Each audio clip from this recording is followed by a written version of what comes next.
I wish that I could have knocked him out at the start. But as we saw... I don't know if enough has been made of the fact that, I mean, it was absolutely devastating.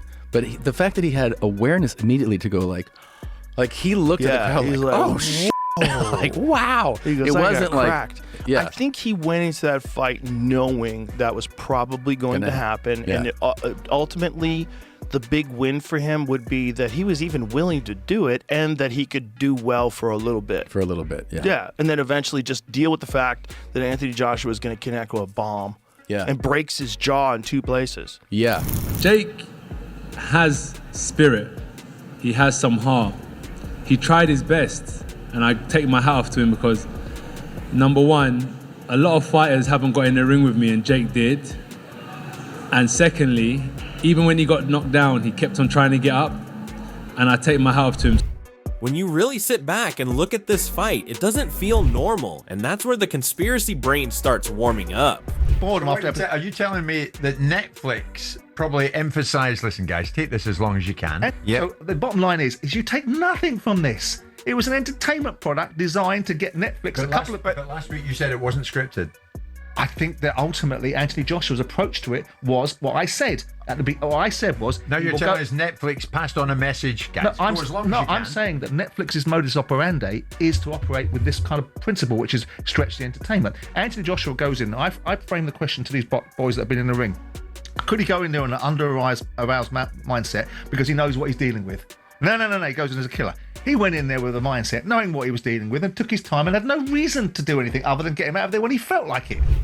You notice the little stuff first, like that tongue out thing Jake did in the Tyson fight. Then he does it again here, and suddenly people are like, hold on, is this a signature move or a cue card? That's where the rumors kick in that maybe Jake Paul versus Anthony Joshua was supposed to follow a script. People will criticize you for going 6 rounds with Jake Paul. How do you feel about that? I deserve it. Why? Come on. Because, like, we're elite fighters. Like, so I put myself in the shoes of a coach.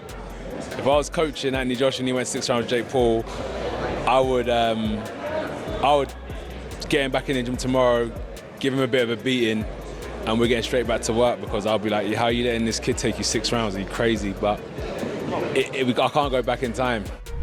And look, I get it. Netflix doesn't do short stories. They do seasons, slow burn, episode arcs, cliffhangers, dramatic pauses. Are you still watching Energy? The theory is Netflix wanted rounds, tension, dialogue, and gloves, not a one-scene knockout.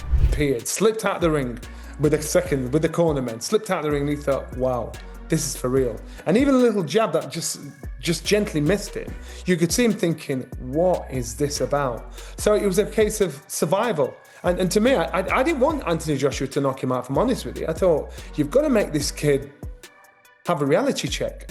And that's what he actually did, because Jake Paul himself said, I was shattered. You know, this guy, everything I thought I could do, I couldn't do. Boxing looks so easy on the TV. Boxing looks so, matter of fact, no big deal. Until you get punched and then reality kicks in. And Jake Paul, he has done a brilliant job of promoting himself. And maybe that worked before, because if we're being honest, Tyson felt like he followed the plan. Joshua, different guy, different mindset. AJ doesn't stream, he doesn't binge, he clocks in, does the job, and clocks out. So if there was a script, Joshua read it once, nodded politely, and then threw it in the bin. Because the moment AJ decided to stop pacing and start punching, the whole production got canceled. No season finale, no dramatic build, just a hard right hand and the pretty boy's jaw taking an unscheduled vacation south. Alright, so we're here at the after party. I have to be honest, the vibes are way more chill than I thought. He's doing great. How are you feeling? Never been better. Yeah, he's absolutely crushing it. Bring out the vodka. Yeah, we're doing great in here. Light, a double break in his lower jaw. Oh, you can show. Look here, at look. Science. So science is right there and there. The way I see it, well, you'll be back in a couple weeks getting ready to fight Canelo. Canelo in 2 weeks. Yeah. So Canelo, get ready. We're coming for you in 2 weeks, so. And that's the funniest part of all this, because if this was meant to be scripted, boxing didn't get the memo. Heavyweights don't do rehearsals. One guy tried to act, the other guy brought physics, and Netflix learned the same lesson the rest of us did. You can plan the episode, but once the bell rings, the sport writes its own ending. Jake Paul got knocked out by Anthony Joshua this past Friday night, and so I want to break this down from a medical perspective. I'm a neurosurgeon with over 25 years of experience, and so, what happens is when you get hit in the head with that kind of force, like in boxing, our brain actually moves inside our skull, and it can bump into the skull, which is a firm structure, and cause bruising of the brain, even bleeding, but it causes repeated trauma to the brain. And over years and years of this happening, people can get what's called chronic traumatic encephalopathy, or CTE syndrome. And it's almost like a disease, because with repeated trauma to the brain, and that can lead to memory problems, mood swings, even trouble with movements, and eventually people can develop dementia, like Alzheimer's disease and even Parkinson's disease. And right after all that script talk, tongue theories, and Netflix season speculation, Eddie Hearn walks in like the guy who actually read the contract and brought a stopwatch. I'm listening to him and thinking, yeah, this is the most grounded energy we've had all night. Eddie's basically saying, look, everyone calm down. AJ wasn't chasing a highlight reel. He was doing grown man boxing. He admits straight up, sure, we thought Joshua might get him out quicker, but those extra rounds weren't some grand conspiracy. They were experience minutes, and AJ took them without panicking. Desperate to get him out of there. He was just like, okay, this is how it's going to be. I'll just cut him off eventually. I'll beat him up and I'll break him down. What he said he would do is he would break him down and he would, finish him in boxing. And he's probably done both of those. I mean, he definitely did the first part. But the injury is a shocker, and it's not one that you can necessarily bounce back from. Like, I know that at the moment it's like, but especially when you're not, well, you got lots of other stuff in your life as well, So, but I think Jake Paul deserves a huge amount of respect because he did it in the first place. And he landed some shots. And I actually like how honest he is about Jake, because he's not praising him for clicks. He's just being fair. Jake moved, Jake survived, Jake landed a couple of from the heavens right hands, and AJ ate them like it was a warm-up set. When Eddie laughs off the Jake wobbled AJ claim, that's promoter sarcasm at its finest. Like, yeah, maybe AJ blinked, maybe he adjusted his mouthpiece, but wobble? Relax. What really lands here is Eddie saying, what did you expect Jake to do? Stand still and volunteer for the highlight. This wasn't bravery versus cowardice. This was survival versus physics.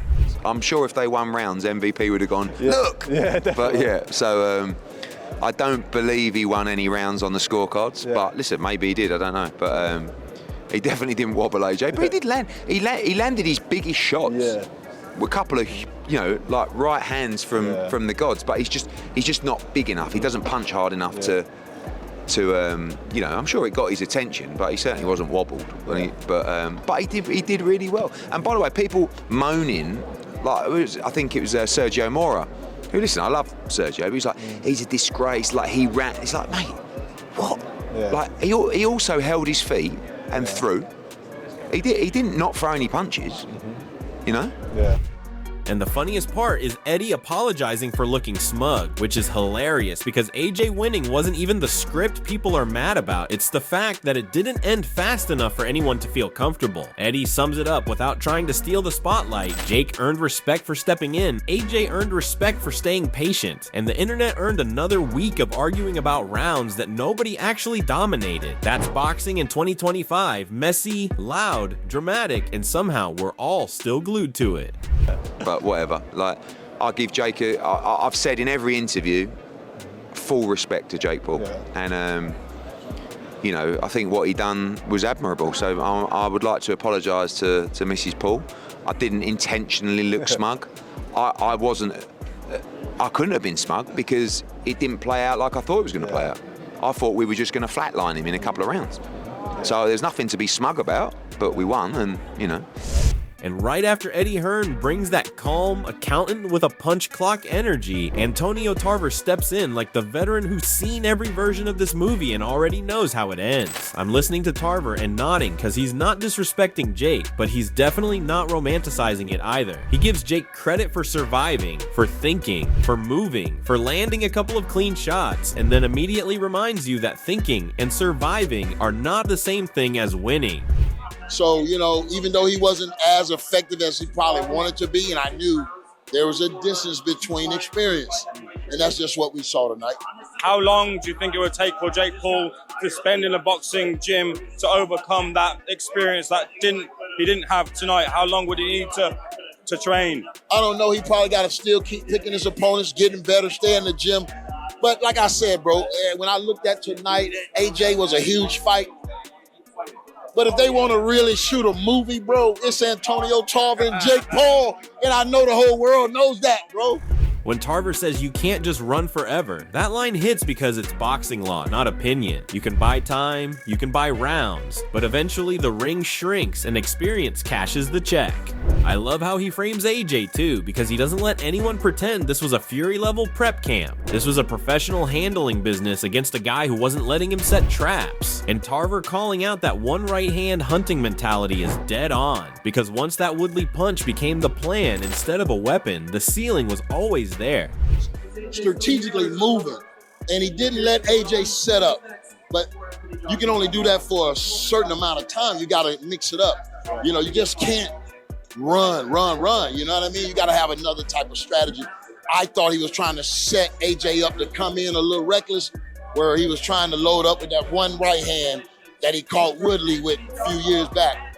But that looked like the only shot he was trying to land. He did land an uppercut, I think, about the 4th round. But other than that, I don't think his offense was effective. The funniest part is Tarver basically saying, look, if you want a real movie, we all know what fight that is. And if Jake can't get past that level, then it's time for some honest conversations. No hate, no clowning, just grown man boxing logic. And that's why this hits different. Tarver isn't yelling, he's diagnosing. He's telling you Jake improved, AJ stayed disciplined, and the gap you saw wasn't effort, it was experience. You can respect the grind, applaud the survival, and still admit the truth. You can't outjog reality forever, especially when reality punches back with Olympic medals and heavyweight timing. But Jake Paul showed a lot of advancement tonight to even being there that long and last that long with the 2-time heavyweight champion, Olympic gold medalist. Yeah, he was smart about the way he went about it. So, you know, even though he wasn't as effective as he probably wanted to be, and I knew there was a distance between experience, and that's just what we saw tonight. And right after Antonio Tarver lays it out like a retired professor of reality, Frank Warren strolls in, sounding like the guy who's been running the sport so long he doesn't even need notes anymore. I'm listening to Frank and thinking, this is that calm, surgical honesty that only comes from decades of watching hype meet gravity. He's not emotional, he's not shouting, he's just casually explaining why a big man with elite experience eventually beats a smaller guy with ambition every single time. And the funny part is how relaxed he is about it. Like, yeah, it went longer than I thought, but did anyone really expect the ending to change? That's classic Warren energy. He gives Jake his flowers for being brave, smart early, landing a couple of shots, even nicking around, and then gently reminds you that bravery doesn't magically turn into size, seasoning, or ring IQ overnight. When Frank talks about AJ not rushing and Jake not being able to push him back, that's the whole fight summed up without raising his voice. It's like watching a chess grandmaster explain why your clever opening still ends in checkmate. It went on longer than I thought it'd go on, but the result is what I thought it would be, because, you know, it's just a big guy in with a smaller guy. And, you know, Jake Paul, who's very brave, I thought had done the best he could do under the circumstances. You know, he's never a fight I felt he could win unless he caught AJ, and I felt that would be, you know, if he did, he might have a bit of a chance. But that was a big ask. And at the end of the day, AJ clipped him, did what he had to do, and you know, the size difference, the experience, everything showed on the night. And this is where it gets even more interesting, because Warren isn't just talking about this fight, he's talking about the ceiling. I'm sitting there nodding, because when he says Jake's got heart, but not the experience, that's not hate, that's a warning label. You can hear the promoter brain kicking in when he compares resumes, divisions, and what real title level pressure looks like. And I laughed when he basically said, yeah, people love talking about belts, but go look at who's actually standing in those divisions waiting to hit you back. Frank's whole tone is like, you can't speedrun boxing the way you binge a Netflix series, no matter how good the trailer looks. And when he pushes back on reckless language about hurting people, that's the old school voice reminding everyone this isn't cosplay, it's a dangerous sport with real consequences. So when you stack Tarver's fighter logic with Warren's promoter realism, you're left with one clear message. Ambition is cool, courage is admirable, but boxing doesn't bend timelines for anyone. You don't skip chapters, you don't skip scars, and you definitely don't skip the part where experience shows up and asks if you're really ready. Yeah, as a boxing... Although I thought Jake, a couple of times when he got behind his jab, his movement, he had a bit of head movement early on before he was tiring. His jab, he caught him a couple of times, nearly threw a good uppercut, and I thought he nicked the fourth round, which surprised me. Yeah, as a boxing man through and through, a lot of conversation surrounded AJ and the amount of time he should allow Jake Paul to be in the ring with him. It went 6. Was that too many rounds for someone of the caliber of Anthony Joshua and Jake Paul?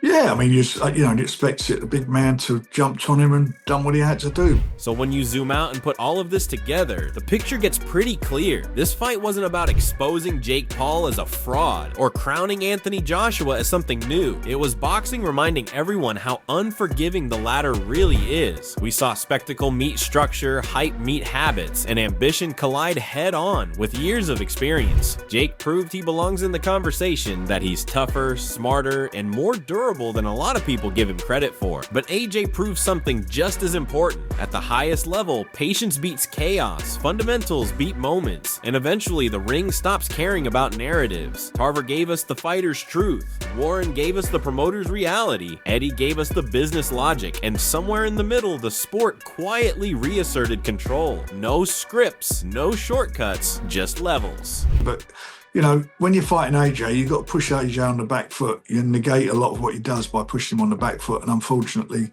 Jake was just not strong enough or big enough to do that. And, he hasn't got the experience. Not being disrespectful, you look at his resume and you look at the guys he's fought. I mean, come on. AJ's been mixing with the best in the world for quite a few years now. Now I want to hear from you. Was this a case of smart survival from Jake, or proof that the ceiling has finally been reached? Did AJ play it perfectly, or did he leave questions unanswered by letting it go that long? Drop your thoughts in the comments, argue it out, break it down, keep it respectful, and don't ever forget to like, share, and subscribe to Boxing Headquarters. See you in the next one.